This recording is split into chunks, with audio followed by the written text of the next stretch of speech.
വിശുദ്ധ മർക്കോസ് എഴുതിയ സുവിശേഷം അധ്യായം 8 വാക്യങ്ങൾ 22 മുതൽ 30 വരെ. അന്ധനു കാഴ്ച.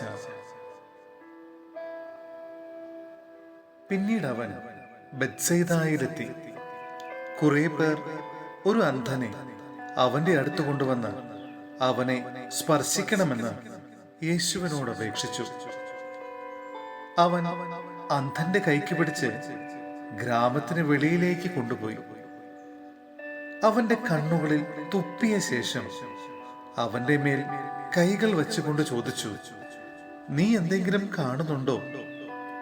നോക്കിയിട്ട് അവൻ പറഞ്ഞു, ഞാൻ മനുഷ്യരെ കാണുന്നുണ്ട്.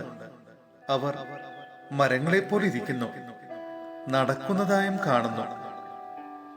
വീണ്ടും യേശു അവന്റെ കണ്ണുകളിൽ കൈകൾ വെച്ചു. അവൻ സൂക്ഷിച്ചു നോക്കി, കാഴ്ച തിരിച്ചു കിട്ടുകയും ചെയ്തു. അവൻ എല്ലാ വസ്തുക്കളും വ്യക്തമായി കണ്ടു. ഗ്രാമത്തിൽ പ്രവേശിക്കുക പോലും ചെയ്യരുത് എന്ന് പറഞ്ഞ് യേശു അവനെ വീട്ടിലേക്ക് അയച്ചു. പത്രോസിന്റെ വിശ്വാസ പ്രഖ്യാപനം. യേശുവും ശിഷ്യന്മാരും കേസറിയ ഫിലിപ്പിയിലെ ഗ്രാമങ്ങളിലേക്ക് പുറപ്പെട്ടു. വഴിമധ്യേ അവൻ ശിഷ്യന്മാരോട് ചോദിച്ചു, ഞാൻ ആരെന്നാണ് ആളുകൾ പറയുന്നത്? അവർ പറഞ്ഞു, ചിലർ സ്നാപക യോഹന്നാൻ എന്നും മറ്റു ചിലർ ഏലിയ എന്നും വേറെ ചിലർ പ്രവാചകന്മാരിൽ ഒരുവൻ എന്നും പറയുന്നു. അവൻ ചോദിച്ചു, എന്നാൽ ഞാൻ ആരെന്നാണ് നിങ്ങൾ പറയുന്നത്? പത്രോസ് മറുപടി പറഞ്ഞു, നീ ക്രിസ്തുവാണ്. തന്നെ കുറിച്ച് ആരോടും പറയരുതെന്ന് അവൻ അവരോട് കൽപ്പിച്ചു. സഹോദരരെ, വിശുദ്ധ പൗലോസ്ലീഹ എഫേസോസിലെ സഭയ്ക്ക് എഴുതിയ ലേഖനം അധ്യായം 1 വാക്യങ്ങൾ 15 മുതൽ 19 വരെ. ക്രിസ്തു മഹോന്നതൻ.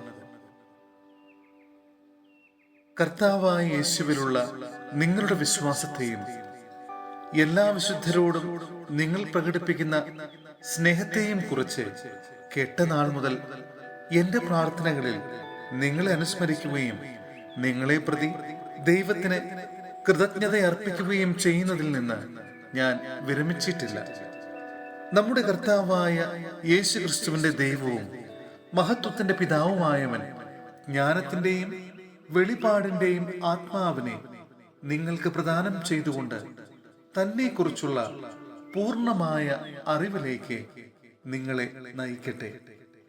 ഏതു തരത്തിലുള്ള പ്രത്യാശയിലേക്കാണ് അവിടുന്ന് നിങ്ങളെ വിളിച്ചിരിക്കുന്നതെന്ന് അറിയാനും വിശുദ്ധർക്ക് അവകാശമായി അവിടുന്ന് വാഗ്ദാനം ചെയ്തിരിക്കുന്ന മഹത്വത്തിന്റെ സമൃദ്ധി മനസ്സിലാക്കാനും നിങ്ങളുടെ ആന്തരിക നേത്രങ്ങളെ അവിടുന്ന് പ്രകാശിപ്പിക്കട്ടെ.